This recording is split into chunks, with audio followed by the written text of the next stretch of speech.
बिस्मिल्लाहिर्रहमानिर्रहीम। अस्सलाम वालेकुम दोस्तों, आज हम टेबल टैग को पढ़ेंगे HTML में। और टेबल टैग किस लिए इस्तेमाल किया जाता है, अगर मैं थोड़ा सा यहाँ पर आपको एक्सप्लेन करता चलूँ।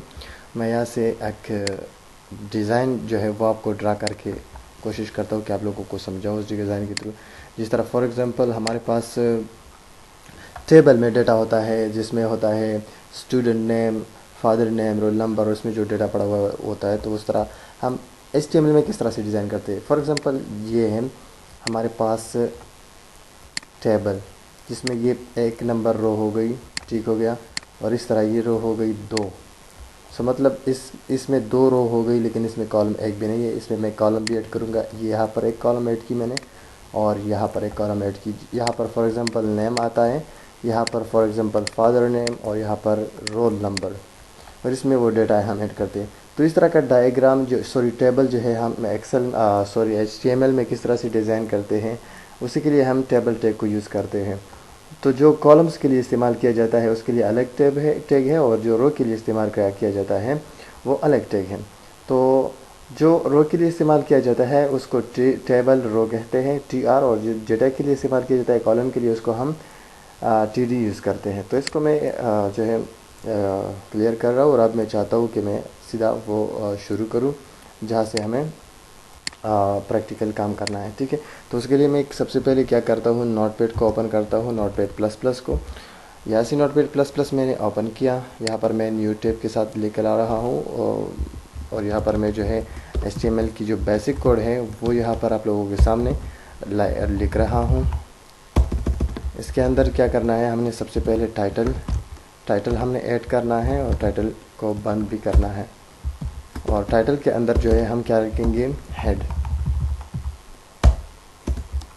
सो इसके अंदर हम जो है हेड टैग शुरू करते हैं, और इसको हम बंद भी करेंगे। और इसके अंदर मैं लिखता हूँ टेबल टैग। अब आते हैं बॉडी पे। बॉडी को हम शुरू करते हैं, और इसको हम बंद भी यही से करेंगे। और अब इसको मैं इस तरह एंटर प्रेस करके नीचे ले आता हूँ, ठीक है ना। तो इस फाइल को सेव करना है। सेव करने के लिए फ़ाइल पे जाए, इसको आप सेव करें, और वहाँ पर सेव करें जहाँ पर आपकी बाकी डिटेल्स पड़ी है। तो मेरे ऑलरेडी इस फाइल में है। यहाँ पर मैं देता हूँ table.html। इसमें मैं इसको सेव करना चाहता हूँ। ये फ़ाइल हमारे पास सेव हो चुकी है। अब इसके अंदर मैं क्या करता हूँ, टेबल शुरू करता हूँ। तो टेबल टैग ओपन करें। टेबल टैग को आप जो है क्लोज भी करें, और अब इसके अंदर हम अपना डेटा ऐड करेंगे। तो अब ने करना कि इसको थोड़ा सा इस तरह एडजस्ट करना है, ठीक है ना। अपनी कोडिंग करनी है लेकिन एडजस्टमेंट के साथ। अब हम इसमें क्या करते हैं, 2 रोज़ जो है ऐड करते हैं। तो 2 रोज़ ऐड करने के लिए हम 2 दफ़ा TR जो है वो ओपन क्लोज करेंगे। तो TR को आपने ओपन किया, इस तरह से आपने इसको बंद करना है, ठीक हो गया। सो अब ये एक रो बन गई है। इस एक रो के अंदर मैं क्या करता हूँ, फॉर एग्ज़ाम्पल मैं 2 रो कॉलम्स ऐड करना चाहता हूँ। तो उसके लिए मैं क्या करूँगा, TD आप शुरू करें, और TD आप बंद करें। अब इस कॉलम के अंदर हम डेटा ऐड करते हैं, जिसमें हम A लिखते हैं सबसे पहले। इसको मैं कॉपी करता हूँ, और या फॉर एग्ज़ाम्पल कंट्रोल-T के साथ इसकी अलग कॉपी लेता हूँ, और इसको आप जस्ट एंटर करें। यहाँ पर हम लगाएंगे B। तो अब एक टेबल बन चुका है जिसमें सिर्फ एक रो है और एक ही कॉलम है उसके अंदर, जिसमें डेटा है हमारे पास, उसमें 2 हमारे पास कॉलम है A, B। अब मैं दूसरी रो बनाता हूँ, यहाँ इसी को कॉपी करता हूँ और यहाँ इस पर पेस्ट करता हूँ। तो हमारे पास 2 रोज़ बन गए हैं। इसमें मैं C लिखता हूँ, और इसमें मैं D लिखता हूँ, ठीक है। इसको भी मैं कैपिटल लिखूँगा, और इसको भी कैपिटल लिखूँगा, ठीक है। अब मैं इसको कंट्रोल के साथ सेव कर रहा हूँ, और जो फाइल हमारा पड़ा है मैं उसी फाइल की तरफ जाता हूँ, उसको मैं ओपन करता हूँ। सो हमारे पास HTML में पड़ा है टेबल। अब देख सकते हैं हमारे पास ABCD आ गई है, AB और CD। तो अब देख सकते हैं कि हमारे पास ये जो AB और CD, ये एक कॉलम है और ये दूसरा कॉलम है, और एक रो में आई है। इस तरह दूसरी रो में CD आई है, लेकिन यहाँ कुछ नज़र नहीं आ रहा है। तो हम क्या करेंगे, यहाँ टेबल में हम बॉर्डर लगाते हैं, और बॉर्डर हम क्या करेंगे, 1 पिक्सल 1 देते हैं। तो इसका मतलब है कि 1 पिक्सल। इसको सेव करें, और आप देख सकते हैं हमारे पास टेबल इस तरह से आ चुका है। इसकी पिक्सेलेशन अगर हम ज़्यादा करेंगे तो आप देख सकते हैं, अगर मिसाल में 10 दूँ और अब मैं इसको रिफ़्रेश करूं तो आप देख सकते हैं हमारे पास कुछ इस तरह से आ चुका है। अगर आप ज़्यादा दें तो और भी ज़्यादा आप दे सकते हैं, पर फ़िलहाल के लिए मैं क्या करता हूँ, सिर्फ एक ही दे देता हूँ। उसके लिए मैं क्या करूँगा, नीचे वापस आता हूँ और यहाँ पर मैं एक दे देता हूँ। ठीक हो गया। अब इसके अंदर हमने कुछ डेटा डालना है तो भी आप डाल सकते हैं, जिस तरह फॉर एग्ज़ाम्पल यहाँ पर एक वेबसाइट है लेप्सम।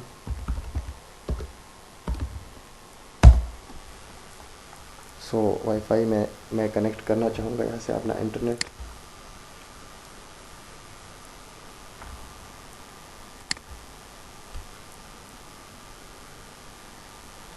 यहाँ से मैं कुछ डेटा लेना चाहूँगा इसी वेबसाइट से, लेकिन यहाँ से मैं बैक जाता हूँ दोबारा। मैं लेप्सम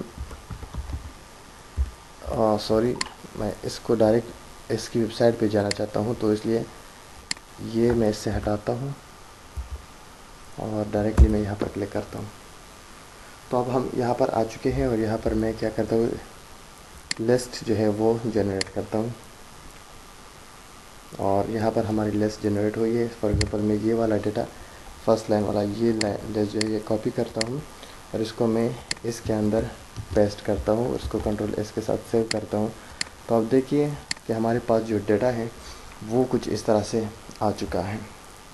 अब मैं दूसरी में फॉर एग्ज़ाम्पल ऐड करना चाहता हूँ ये डेटा, जिस तरह ये वाला लिस्ट है इसको मैं ऐड करता हूँ और इसको मैं फॉर एग्ज़ाम्पल यहाँ पे देना चाहता हूँ।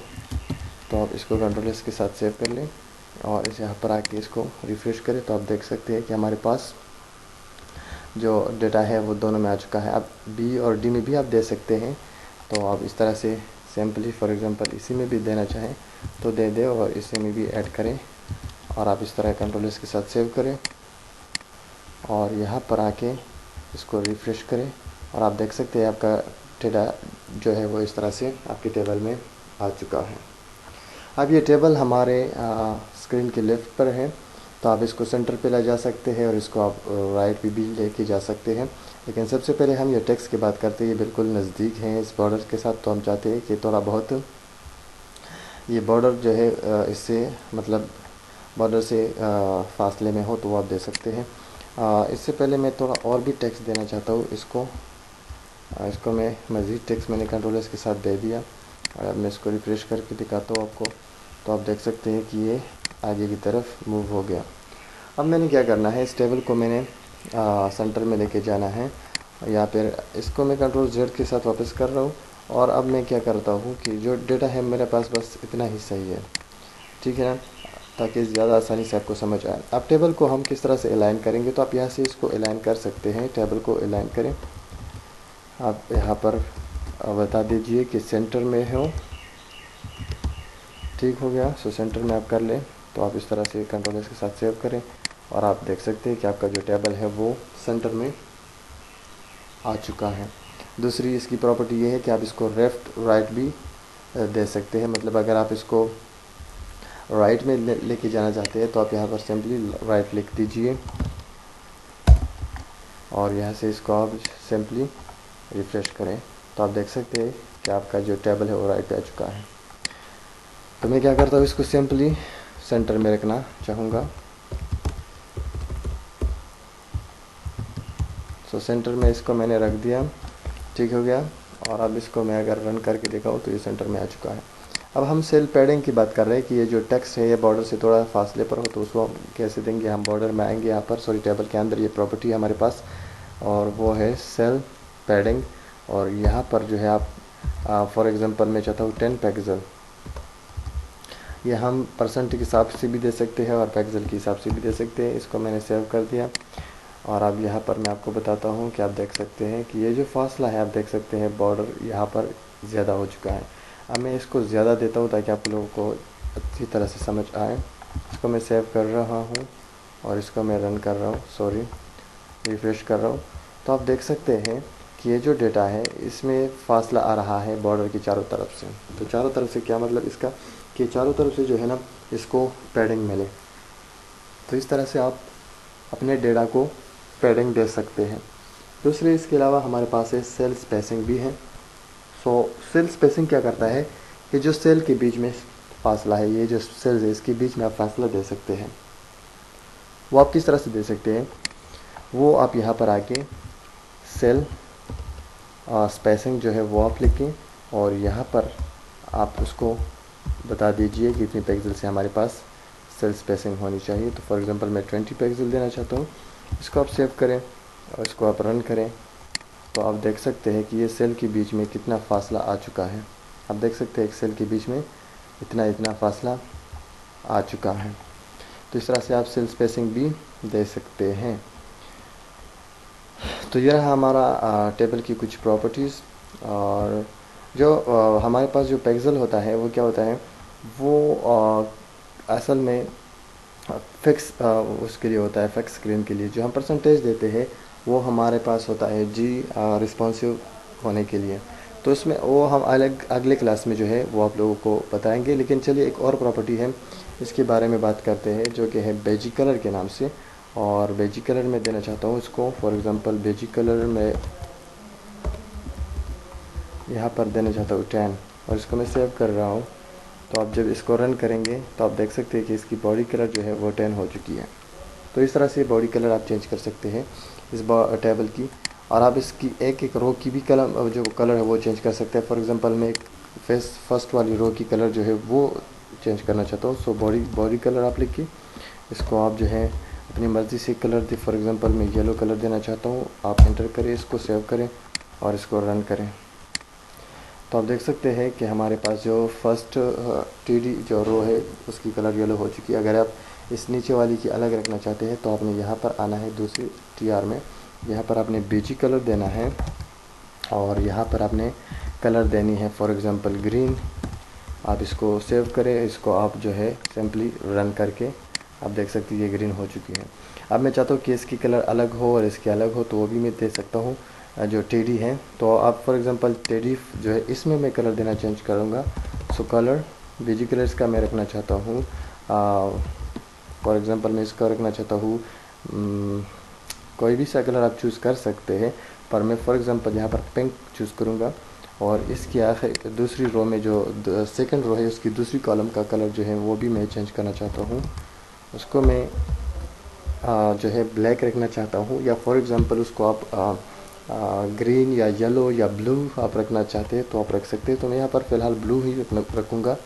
अब देखिए इसकी और इसकी कलर आपको चेंज नज़र आएगी और आप देख सकते हैं कि हमारे पास इस तरह से कलर जो है वो चेंज हो चुकी है। तो थैंक यू सो मच हमारी वीडियोस देखने के लिए। अगली जो हमारी वीडियो है वो बहुत इंपॉर्टेंट है। उसमें हम कॉलम स्पेन और रो स्पेन के बारे में बात करेंगे और मज़ीद जो है टेबल की कुछ प्रॉपर्टीज़ है जो बहुत ज़रूरी है वो हम सीखेंगे। Thank you so much, have a good time.